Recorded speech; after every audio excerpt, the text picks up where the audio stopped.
Welcome to the Association of Foreign Press Correspondents webinar.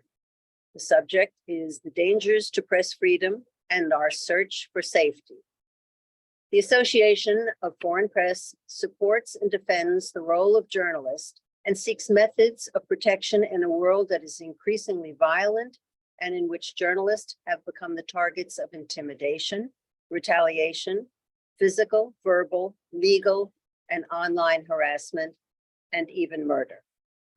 To attain press freedom, safety, and security, there are many steps required to change the current devolving situation existing throughout the world today. The first is to acknowledge this ever-growing and invasive problem.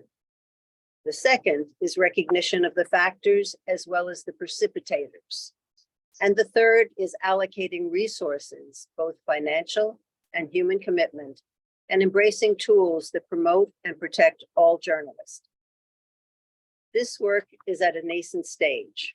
We are compelled to be ever vigilant, forge partnerships, and remain committed to achieving the sustainable, necessary, and endurable solutions. We want to personally and publicly thank Bob Raleigh for his committed hard work and ongoing endeavors in leading the committee for one of the AFPC's major pillars, press freedom and security. This is not a seasonal battle. It is an ongoing effort, including reaching out to our governments, international entities, and the public at large. Please join us in this fight with your voice, your efforts, and your support. It is my pleasure to introduce you to Storer H. Raleigh, known to us all as Bob Raleigh, who is a contributing writer for the Washington Monthly and the Chicago Tribune, and is vice president of the Association of Foreign Press Correspondents. He teaches a class on Israel and the Palestinians at Northwestern University, Medill School of Journalism, and instructs the grad students in Medill's politics, policies, and foreign affairs specialization. He is also adjunct faculty at Northwestern's School of Communication and a former assistant vice president of media relations at the university. Raleigh is an award-winning journalist who spent 30 years at the Chicago Tribune, 1979 to 2009, and the last 7 of them, he served as the national editor. He covered stories in more than 50 countries and spent 12 years as a foreign correspondent based in Mexico, Canada, and Israel. He also served as the Tribune's White House and Pentagon correspondent in Washington, D.C., and as a member of the Tribune's editorial board, writing about foreign affairs and defense issues. He has covered wars and national disasters, human rights and politics, economics and religion, and the human condition around the world. It is my pleasure and privilege to introduce you to Bob. Nancy, for that lovely introduction, and welcome to our audience members from the association and elsewhere to our webinar. Looks like we have a great turnout today. We're delighted to have you here, and I'm excited to get together with our guest, Sam Levy, as well. The association is looking for solutions, as Nancy said, to the challenge of how to better protect journalists working in dangerous places around the world, and at one of the most dangerous times in history for reporters and for press freedom.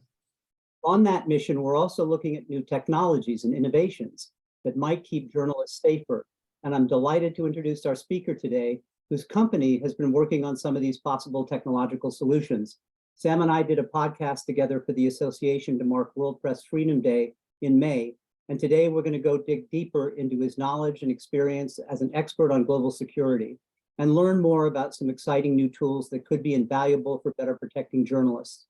So to introduce our member, the founder and director of Yubix, which is an Irish-based technology company developing a product called Vertex Pro, which uses cutting-edge features, security expertise, and real-time data to provide security for individuals working in hazardous environments. Yubix has also developed a communication system called BuzzNow that might be able to better protect journalists in hazardous environments. Sam is a security professional with extensive experience in operational behavior in high-risk situations. emergency response, counter-terror, intelligence, combat, and the protection of sensitive installations. He also has created innovative solutions that integrate advanced technological products for the prevention of and response to multiple threat scenarios. These tools can help with high-risk prevention and mitigation and emergency management in crisis situations. Sam has been a leading consultant in these areas for the past 25 years for various organizations around the world. So welcome to our program, Sam. And without further ado, we want to hear about your company and the tools it's developing. While we're not promoting these tools, we're happy and eager to facilitate this discussion about them in our quest to find new solutions.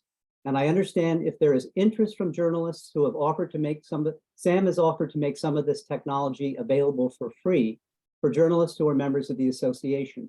In turn, the association is pleased to collaborate with Yubix as appropriate to make that happen.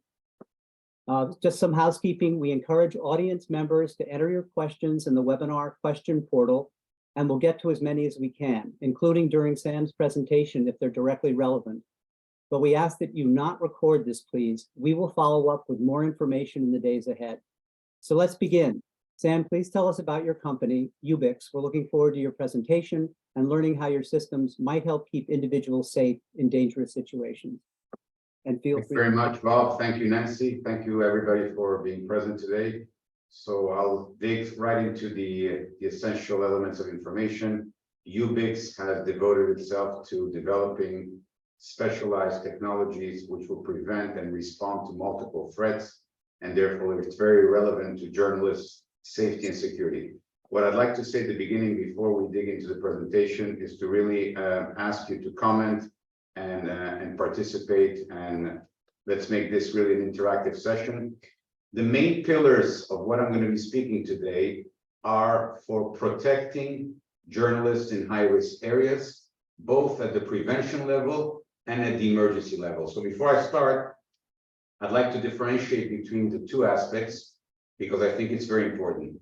The preventative aspect means that the technologies which were developed are able to assist users in identifying risks and threats and suspicious signals in real time.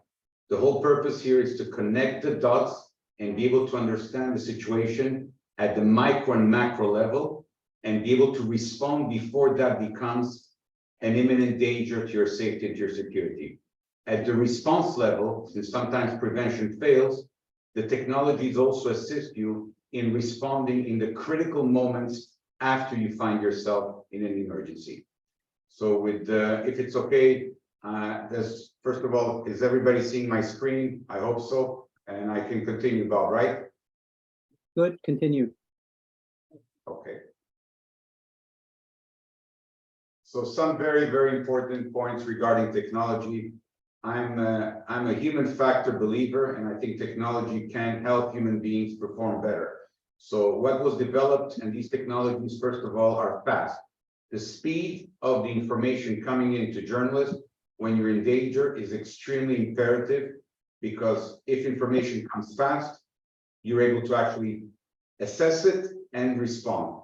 We had to also make sure that the technologies would be user-friendly, which you could use them under stressful situations. We all know, and since everybody here present today has been in high-risk situations, whether in the United States or at the international level, it's very difficult to respond under stress and make sure that the response is what you want it to do.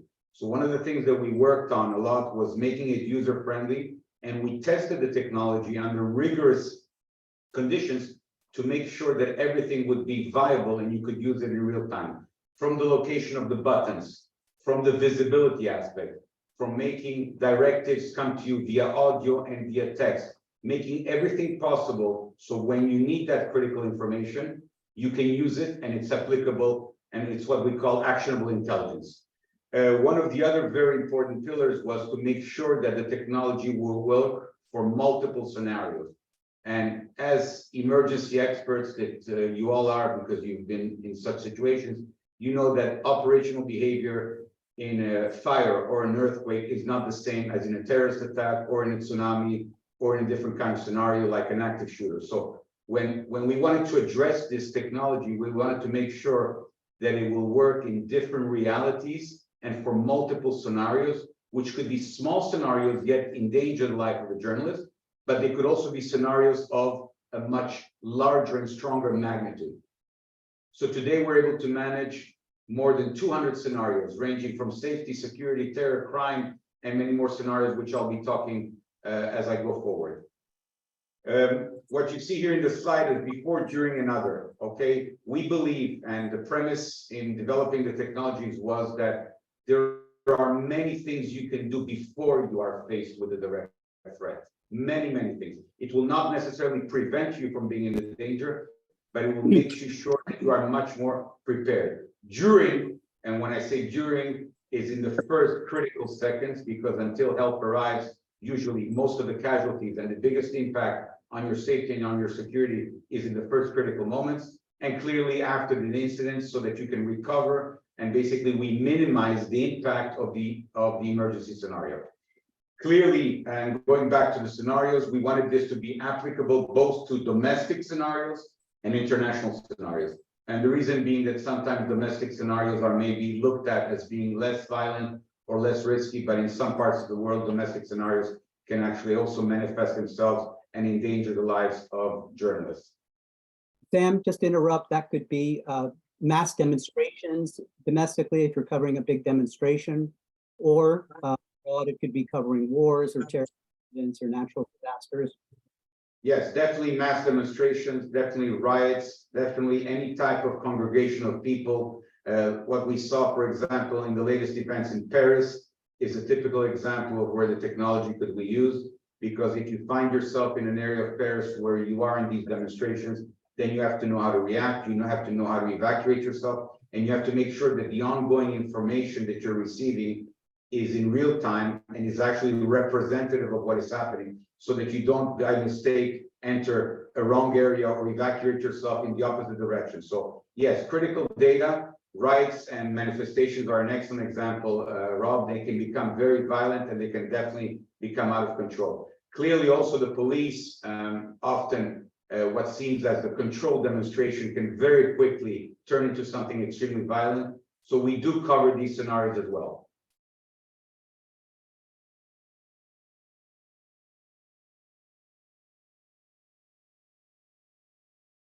Okay. So I'm going to be speaking now about the first, the first product, which is called BuzzNow. And BuzzNow was developed, BuzzNow was developed in order to build a language of communication that could facilitate communicating in a moment of danger.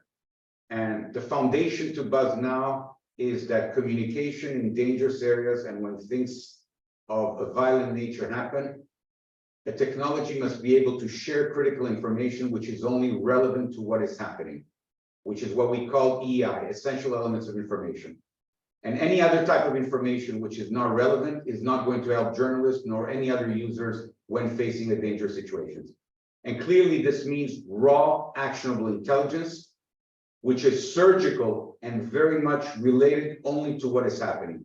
So clearly this technology was developed so that this communication would be channeled through four main components. Hints, in other words, journalists could share hints on different locations, on different dangers, on different things they've seen or they've prevented or they think are dangerous. Tips, which are extremely important as well, because when you've been in a situation, you're in a position to facilitate and to recommend certain things and to share critical information with other journalists which may not be aware of such a situation.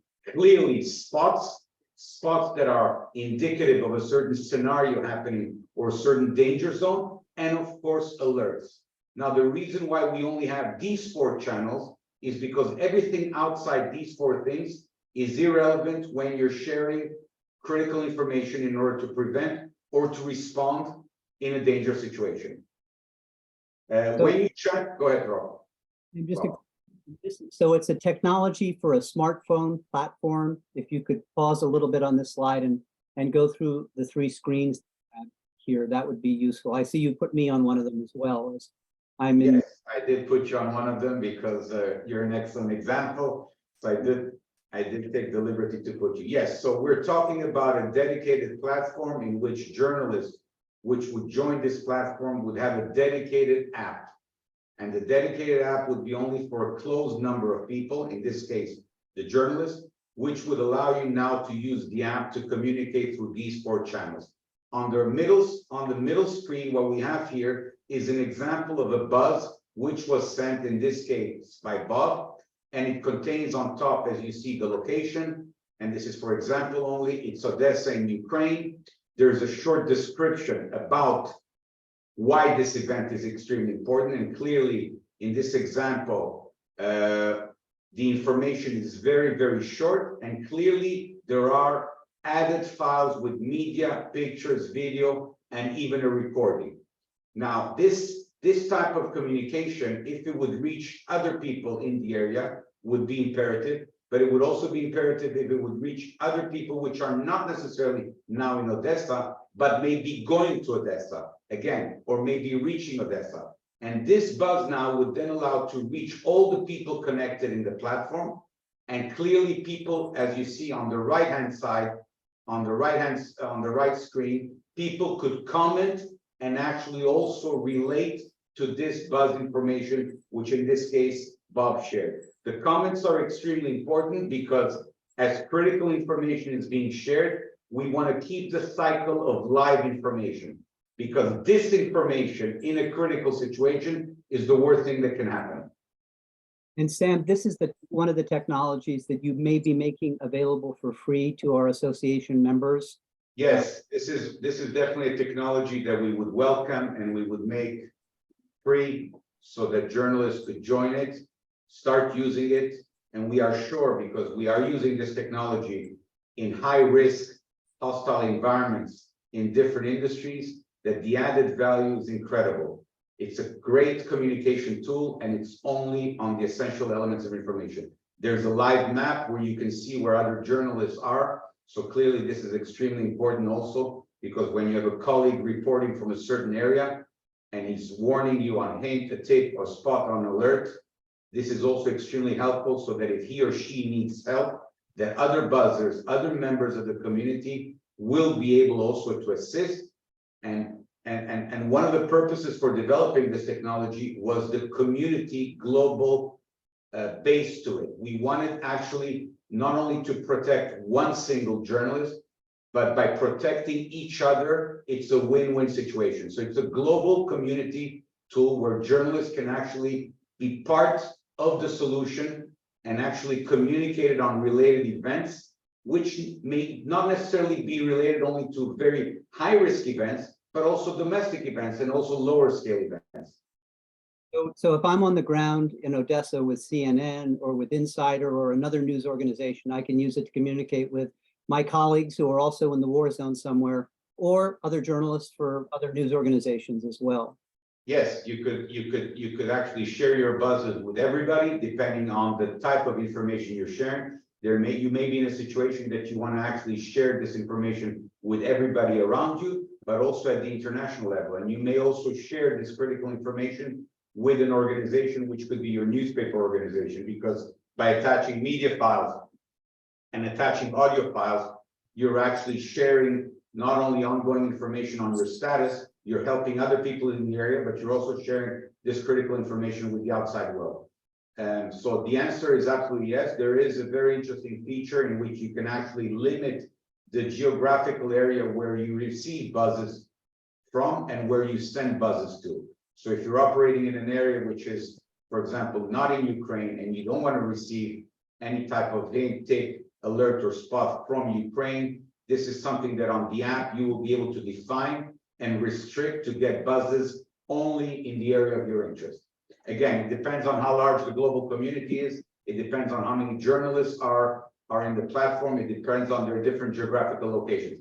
Clearly, because journalists are always on the move, I think the added value here would be not to limit the geographical location, but of course, this is a personal choice in the settings of the app.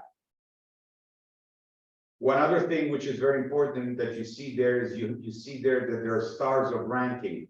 So people here can comment and this is extremely important. The community side of the system is very important. And we did this in order to prevent from having information which is irrelevant or from the platform being used to share information which is not either a hint, a tip, a spot, an alert.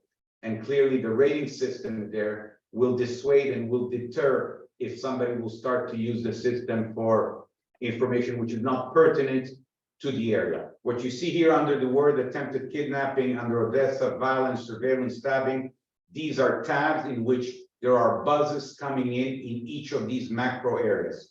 So these macro areas are not limited. They are defined by the users. So a journalist reporting on a manifestation, automatically that would have a tab of a protest of a manifestation. So clearly when you receive the buzzes, you already know in which macro area they are, and you already see the level of importance. Got it.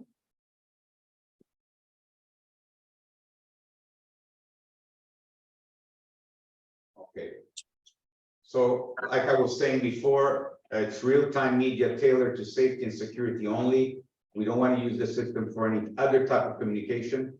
The whole idea here is helping the community help you. If you help others, others will help you. And this is exactly one of the main pillars of the system. And through Buzz, through these 4 channels, the whole purpose here is to mitigate risks, because hints and tips can actually allow you to mitigate the risk before it becomes a threat. And of course, incidents and also risks under the same umbrella. This is why we have the alert, because the alert button, when you send a buzz alert, it's going to be something which is imminent, which is going to be much more related to something happening now. A hint would be a recommendation, would be something to avoid, would be something that you saw an hour ago and you want to share that information. A tip would be either a positive tip out of a positive experience or a negative tip. And a spot would be, for example, the security of an hotel or a taxi company that was used in a certain location to be avoided. So by channeling the information only on this is the way we can communicate. The numbers you see here, the 10, these are number of buzzes that have come in this area. So by pressing on each of one, if you press, it would open basically all the buzzes. And here's an example, alerts near you. We have here an assassination, and you always will see who the buzzer is. And this is extremely important because we also want to build a community building. And if you press on the picture of the buzzer, you will not only see the name, but also the bio of the person. And this is extremely important because every time you receive a buzz, we want to know who it's coming from. Yeah, sorry to interrupt again, Sam, but I like the community aspects of this. But just to, not to be a Debbie Downer, but we journalists are a competitive lot, and we don't really like to share info or scoops or exclusives in most cases on our stories. But these tools seem geared to sort of safety. I remember well covering wars. The only time we shared info as a group of journalists among competitors was when we were looking out for each other covering wars, whether it was in Panama City or Sarajevo or Baghdad, sort of sharing safety tips like stay off that road, stay out of that city today. So do you think this would be something that journalists might push through their natural competitive instincts to take care of each other and share tips to keep each other alive? That's an excellent question, and I understand, the origin of the question, but I want to actually make a very important statement here. When it comes to imminent dangers, to threats and risks, there has to be a common denominator where competition doesn't come in. So reporting a story is one thing, and it's clear, and there is a feature here that you can report a story only with a specific department, and you can report it also only with your organization. So the other people in the app wouldn't actually see that buzz. But when it comes to tips, when it comes to hints, when it comes to imminent things which are endangering you and could endanger others, there has to be that balance between sharing that critical information, because tomorrow you may need critical information that somebody else is sharing with you. And because we know the competitive nature, not only in journalism, but in other sectors, this is why there is a feature, Bob, of being able to share only with your organization certain types of media files and certain types of files, which could be maybe a news flash that you don't want to share with others. But we also want to encourage the normal features of the app to be used, where you share hints and tips, because that's what's going to create that community feeling. And it's like also in ways, if how do I avoid going into a traffic jam? Because somebody else reported. So there has to be a balance between the community sharing. But because we understand that, there's a feature in which you can share only to a specific organization. If you see on top there, you have Department 1. So that would be the department of your newspaper organization, or it would be an internal group who you share that story with. But you have also the ability to share the general things with others. And by promoting that, other people are also going to share that. Yeah, in the old days, in the 80s, when I was covering wars in Central America, the way you found out about danger was either to talk to your colleagues, or as you're driving down the road, to open your window and listen for bombs or gunfire ahead. So this looks to be more effective.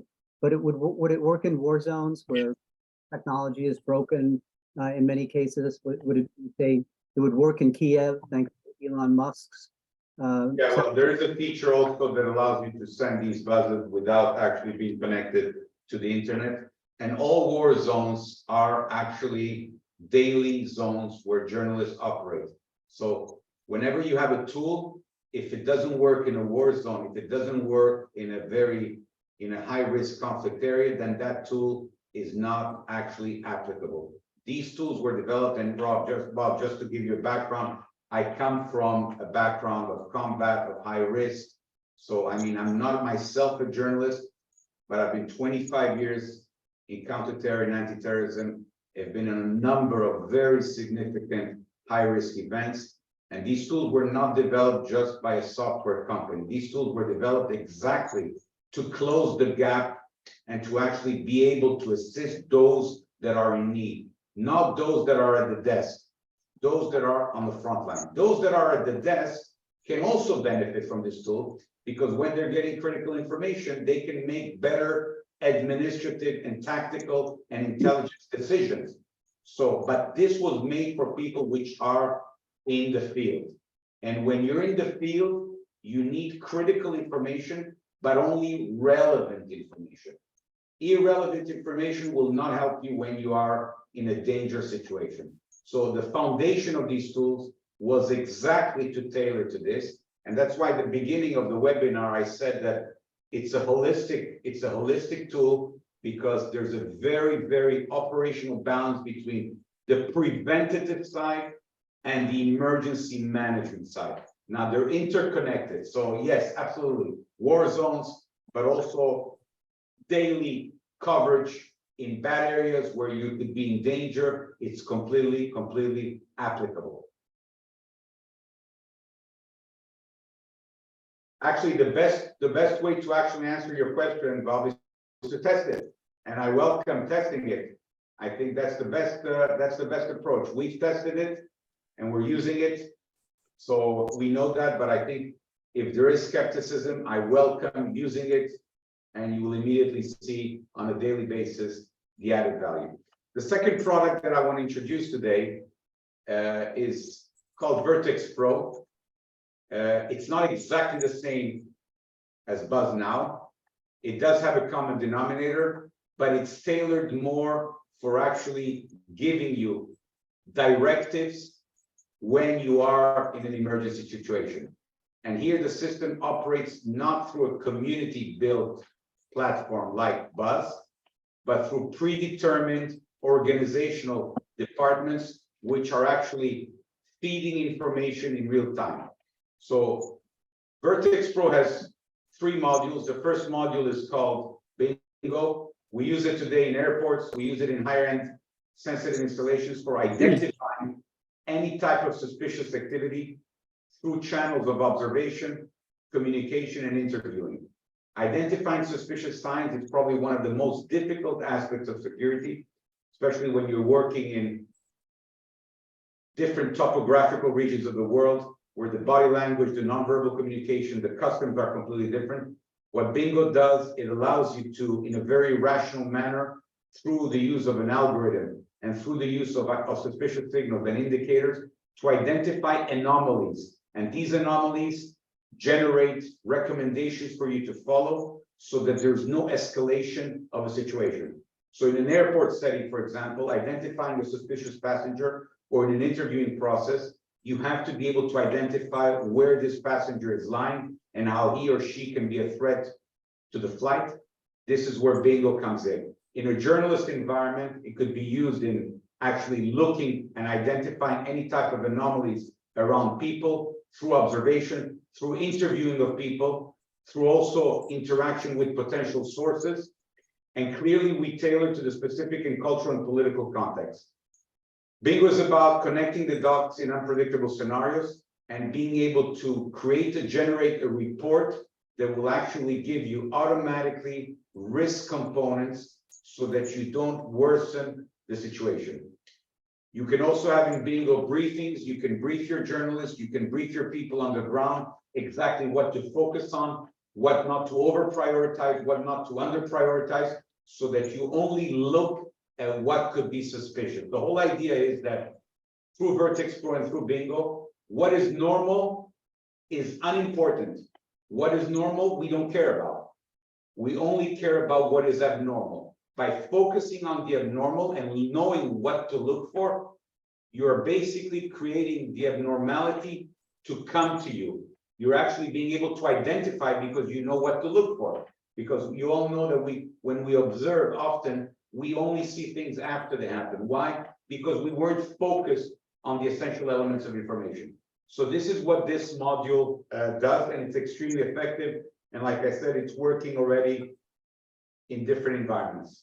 Would that also help you, say, if you're being surveilled by government or other actors, wherever you are, if you're under surveillance? Yeah, if surveillance, absolutely. If surveillance is one of the things that you're actually concerned about because of the country where you're actually traveling, because of the regime, identifying surveillance today is extremely important so that you can break the routine, so you can change your patterns.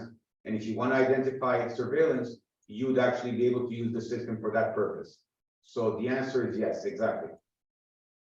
The push module tailors to a different aspect. And what you see on the right-hand side here, this is just an example of a screenshot in Baghdad where you have different scenarios. And basically, this means that whenever I press on one of these scenarios, basically what the system will generate, it'll send an alert to all the people in the organization, and it'll give me automatically directives in real time of what I should do. And like I was saying at the beginning of the webinar, the behavior in a stabbing is not the same as in a natural disaster. It's not the same as when you have a rocket launch. So this is why we have a selection of 200 scenarios, and every organization can decide according to the location which scenarios are most important. But the whole idea here is there is a threat for that specific scenario. I want to know exactly what to do. I want everybody to know where I am, and I want to be able to share in real time pictures and media, and share also my status, so that by sharing my status, I can receive help. This is not to substitute calling 911 or calling any type of emergency response unit, but you need to critically move in the first incident, in the first seconds when something happens, because until help comes, you're completely on your own. So we're talking about real-time directives, real-time status supervision, and real-time information on evacuation, escape routes, safe houses, points of interest, which are very, very useful when you are in an emergency scenario. So this, Sam, this could also help evacuation or escape routes. I remember being in Sarajevo in the 90s and it being very, very dangerous to come in or to go out. The city was being shelled, snipers were shooting at cars. So this would help you if it comes to the point where you have to leave, or an emergency beyond that, if you can imagine. This would give you ideas of what the safest evacuation routes might be? What the safe evacuation routes, and it will also show you different maps on evacuating. And based on an assessment of the situation, you would choose the most correct evacuation path for that emergency. Because often the right evacuation is very different than what you thought was the evacuation route. So the whole idea here is to have that critical information when you're in emergency. So you see there's an interconnection between bingo. Bingo will help you identify suspicious signals and suspicious indicators so that you can actually mitigate them before they become an emergency. Here we're talking about a system at the palm of your hand that for every scenario, you will know exactly what you should do, and other people will see where you are and will get directives as well. And it will give you critical information like the nearest hospital, the nearest police stations, evacuation routes, anything which is imperative in the first critical moments after the incident. Mhm.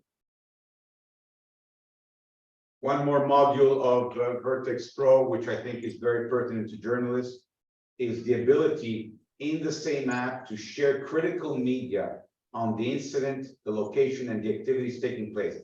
And this is while you are receiving directives of what to do, you are sharing critical information. And this is extremely important for other journalists, but it's extremely important also for people which are going to come to help you, not only to know that you're in Baghdad and you're under a fire attack, but that you are actually sharing critical media of exactly where you are and what is happening. And this information, going back to your question, Bob, can be either shared with users of the system or with users outside, even somebody that doesn't have the app. And that could be the administrative office, or it could be the security company, or the police, or anybody else. So you're talking about receiving real-time media on what is happening, not at the expense of managing the event, but on top of it. And this media clearly can be bilateral and give suggestions from the field to the office and vice versa. It can be, like I said, shared with emergency and rescue services. And we also have another component of this tool, which is very important, as an educational tool for carrying simulations and preparing young journalists before they go on a critical mission. And I think this is extremely important because there's nothing like preparing people at the operational level and seeing basically, are they prepared? Do they know what to do? Are they able to execute under stress and implement certain directives? So we are using this tool also for that. And Sam, in places like, well, in war zones where infrastructure is broken and sometimes it's hard to get a signal or any service at all, how does it communicate? Does it use sat phone technology to communicate when regular service does not exist? It can integrate satellite technology, and clearly we have SMS and we have other services which are also working offline. Yeah, we thought about that. We took all that into account because clearly the internet connection will not be available and service will be unavailable in many times. Here's the dilemma, and I'm speaking now to you only as a professional, to professionals. There's no other tool like this, and if the community continues without using a tool, then basically we will be passive and the numbers of casualties could rise. And the reason why I'm here is also to share this technology with you, because the risk and the threat to journalists is higher than ever. And it's not only high now in certain areas of the world, it's becoming high in multiple areas of the world. And I think it's imperative that there is a tool which tailors to that and starts being used in a proactive manner, not in a passive manner, but in a proactive manner, which will amplify the resilience and which will actually be applicable to everybody. And I think the time has come that journalists can now equip themselves with a tool, and there's nothing to lose. Having nothing with you will make you stay at the current state. Having a tool that is available is something that you guys can try, it's something that you can engage, and you will maybe be able to see immediately the added value we have. Through these technologies, we have tried to humanize technology, and that's going back to what I said, because behind every technology, there's a human being. But human beings are prone to making mistakes. We are prone to being under stress. We're prone to have predetermined patterns on something. And sometimes we need technology, not to substitute ourselves, but technologies that were born to support us and to improve our human performance. And these were the pillars for which we built these technologies. Sam, we're starting to get questions. First one that comes in is, how can journalists access this technology and where is the technology based? Okay, well, I will make this technology available, like I said, free of charge. And I think, and Bob, you can also answer, I think that after the seminar, there will be some sort of a communication so that if people are interested, they'll be able to actually show that they're interested and maybe receive information. I think, Bob, you're in a better position to maybe explain the process after the seminar, how people can actually have the technology available to them. We will be sending out a summary of this webinar afterwards in our regular newsletter to all our members. So there'll be a follow-up message summarizing the webinar and sending a link to you all, which you can go to that link and you can register if you're interested in learning more about BuzzNow or Vertex Pro. Sam, the BuzzNow is the one that you're making. Yeah, the BuzzNow is the one that I'm making available, but, and I'm saying this because of our relationship with the association and because of the purpose of this webinar. If there is an interest in Vertex Pro, please show it, and I will be able to give you more information on how Vertex Pro can be used. Vertex Pro is more for organizations. The BuzzNow is more open to the general journalist community, but there is also a version of Vertex Pro which in the near future could be applicable and we could make available through the association. Exactly. We'll send out a newsletter in the days following this. In that newsletter, there'll be a link. You can go to the link and register, and then we will pass along names to Sam and he can get back in touch with you. So that's how you'll be able to access it. And if there's enough interest, we'll be moving forward to help facilitate those. And we have another question, Sam. Yes. Victoria from VOA is asking if the technology has been applied already in real time during a journalist assignment. And is this technology available to journalists as individuals or media organizations, which you just started to answer? Yeah, well, I think I answered the second part of the question, and I think Bob also answered. Currently, there are no journalists using this, but we have high-risk personnel in multiple industries, which are also in daily danger, using successfully this technology. So to answer your question, at the current level, there isn't a newspaper or an active number of journalists using this technology right now, but we have hundreds of users which are very high risk users in very dangerous areas, dealing with very serious daily activities and emergency activities, which are using the technology, and they're using it in an efficient manner. And we've had success stories in airports, in very sensitive installations, on flights, on many different types of environments, in hotels. So I hope that answered your questions. Sam, maybe you could give a specific example, maybe the airport example that you. Yeah, I will go through this now and give a practical example. Absolutely. So what I've done here is I've mapped four or five examples of how the technology could actually tailor, and then I will give you a practical example that has happened. So first of all, going back to what Bob said, detection of surveillance by foot, vehicle, and specific to the country and the regime. Clearly, the technology would allow us to have early warning, change our modus operandi. Maybe the way we are moving is facilitating the surveillance. Maybe that's making us an easy target, and we need to identify that. Often we have to also be very much aware of what we are communicating to the environment. How is the environment interpreting us? That would allow us, basically, if we were able to mitigate and identify that, to break our routine, to keep a lower profile, to detect anomalies in local sources, and to change MO. MO stands for method of operation.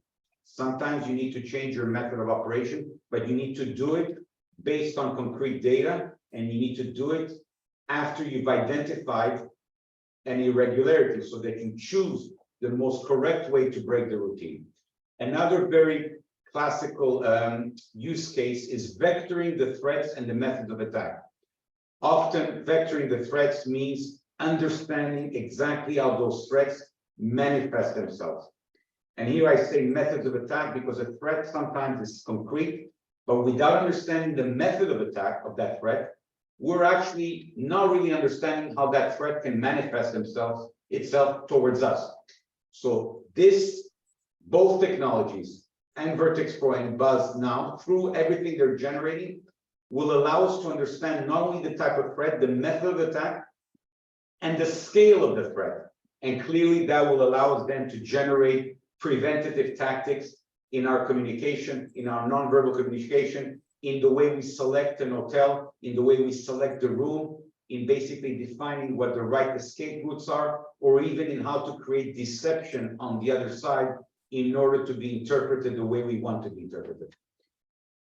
Another aspect which is very important, which is a consequence of the technology, is understanding how to behave in a specific area, what we call operational behavior. Exactly what are we communicating with the environment? Okay, how are we being interpreted? What damage is our daily behavior or actions causing? And what impact could this have 1 month from now? I mean, we could be in a location doing ABC, and when we come back 3-4 weeks after, not even realize that some of the activities that were carried, because they were carried in a certain way, and we didn't identify anomalies and irregularities, this led to an emergency happening 1 month after, either to us or to a colleague. That's exactly something that we want to avoid. Suspicious signals and indicators on active shooters. Clearly, active shooters is a big problem in the United States. We always know them at the end, but we don't recognize the signals in real time. We always know the active shooter. We always know after that he was depressed, and basically we don't actually identify these signals before, and therefore we cannot prevent the active shooter because you can't have security everywhere. And these people are actually known to us. We engage with them, we communicate with them, but we don't recognize their instability, their mental instability, or what their methods of operation are. We only find that out when they actually start shooting, and then it's too late. And Vertex Pro here, when you start shooting, you people, often the teachers and the students now, don't always know what to do. Every second counts, and alerting somebody else is not enough. Again, like I was saying, stressing this, which is very important. Until help arrives, journalists, like other operatives, are on their own. We have to understand that most of the damage happens in the initial seconds.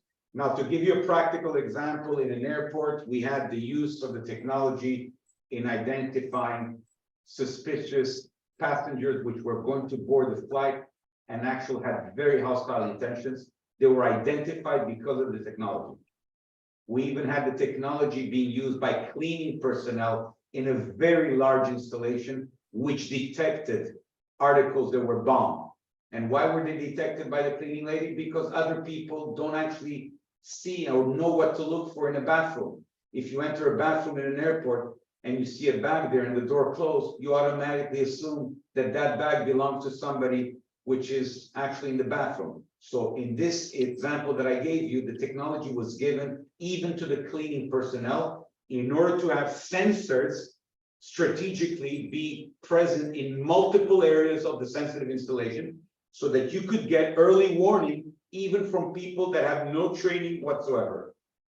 So like the airline personnel behind the counter admitting passengers? Yeah, of course, the check-in personnel, we've had check-in personnel, absolutely. Those 30-40 seconds that you have with every passenger, if you know what to look for, then obviously you will see anomalies. So, you know, we are using, with a lot of success stories, the technologies in multiple industries. And when I say success, it's also in preventing things from happening, but also in limiting the damage of certain emergencies taking place. We have a good question from Alex from El País, asking if this technology relies on artificial intelligence. Technology, sorry, I didn't hear about. We have a question from El País. Alex is asking if this technology relies on artificial intelligence. It's an algorithm, isn't it? Or is it AI? Okay. So thank you for the question. Artificial intelligence has very limited capabilities. This technology does not depend on artificial intelligence. This technology depends on the human factor, but has a very intelligent, innovative algorithm which helps and assists the user, the human being, in being a very rational, in identifying only information which is pertinent to his or her safety, making sure that we're focused only on the relevant information. And it's not artificially done, it's done by the information which is being inputted and observed by the human being. So we have a very intelligent balance between the technology and the human beings working together, not one replacing the other or one on top of the other. The last thing we can imagine is that if I'm in the middle of an emergency, of a terrorist attack, artificial intelligence is not going to actually help me survive. What's going to help me survive is my brain and the technology I have that makes sure I act according to what I have to do in that moment. So it's not artificial intelligence. It's an algorithm, right? It's some kind of an An algorithm. algorithm is a technology which is working together with the human factor to make sure that all of us, if we were now to use the technology in, for example, if we were to use now the technology in the bingo in identifying suspicious behavior, if 100 of us would be looking at a situation right now, we want to make sure that the technology is going to make at least 95 people reach the same assessment. Why the same assessment? Because there's one truth. But if I was not to use the technology and I would take 100 people and make them look at a certain situation, I promise you, because I'm in this for more than 25 years, we would get more than 35 interpretations when there's only one truth. And when you're in danger, interpreting things is imperative only according to what is happening, not according to other things. And the technology makes sure that we are able to reach those conclusions very quickly and in a rational manner. Now, with Buzz now, it's not artificial intelligence because the information is being shared by fellow journalists in this case. And I have to believe that other journalists which are in the front line are going to be buzzing me about real things. So in Vertex Pro, the algorithm is there to make sure that we are actually conducting and identifying and doing everything with the help of technology in a very rational and direct manner. With Buzz now, we are also relying at the community level on other journalists which are sharing tips, alerts, spots, and hints. And we have a question from Nancy Camel. How does the individual journalist program the technology to the diverse needs and locations of the situation?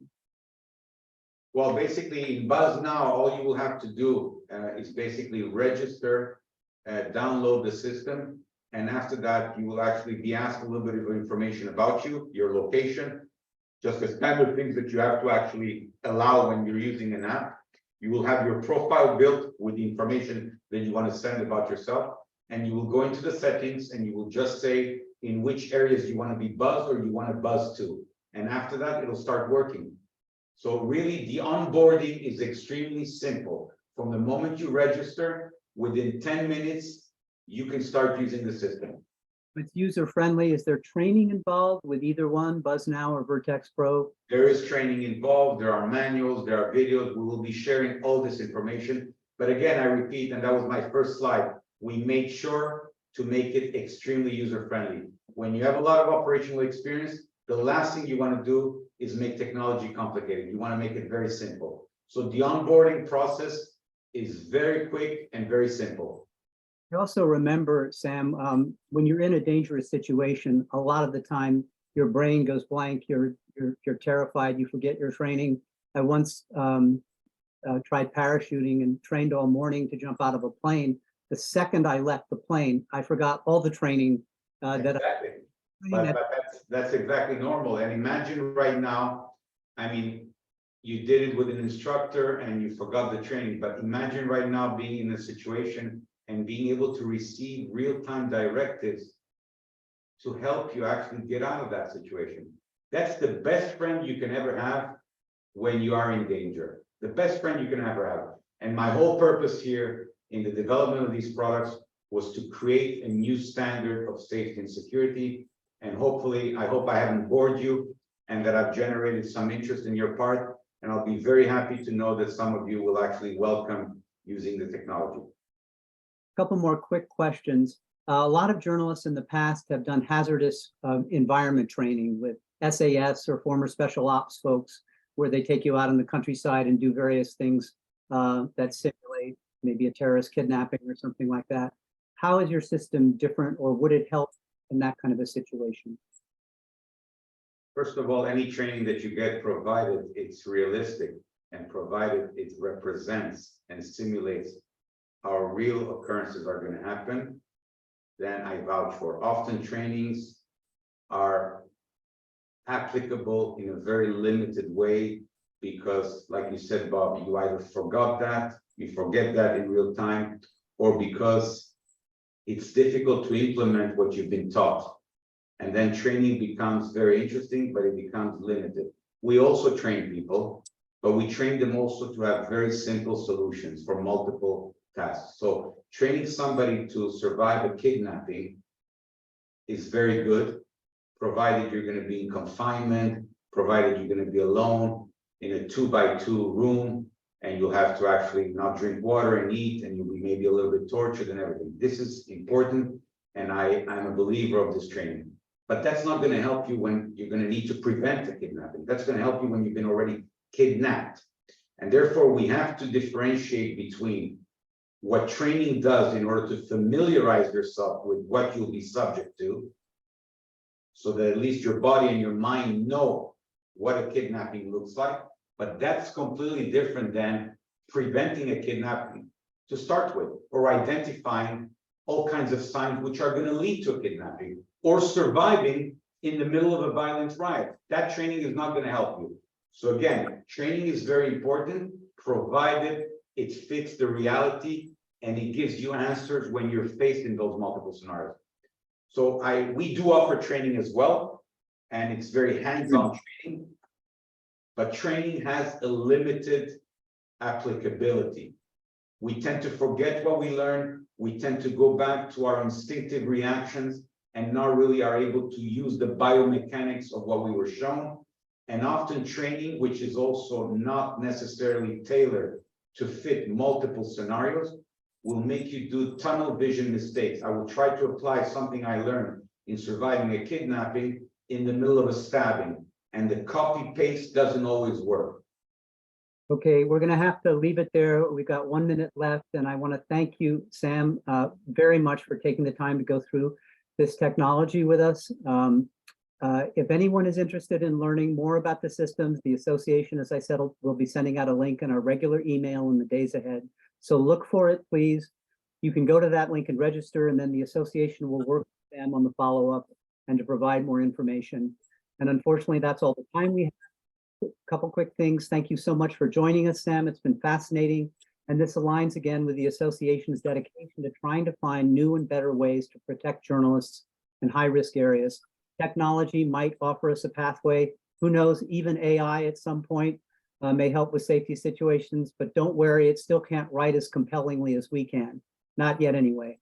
My thanks to Nancy Campbell for her leadership on this mission, and to our association's executive director, Thanos Damatis, who is behind the scenes with all his technical mastery and his dedication to press freedom, has been working on this with us. And a thanks especially to our thoughtful and awesome audience today. Lots of great questions. We hope this got you thinking in new ways. Please keep vigilant about protecting press freedom around the world. Remember to stand with our colleagues like Evan Gershkovich and all other reporters and journalists threatened, harmed, or detained illegally around the world. Keep them in your thoughts, and happy summer to all. Thanks again, Sam. Thank you very much.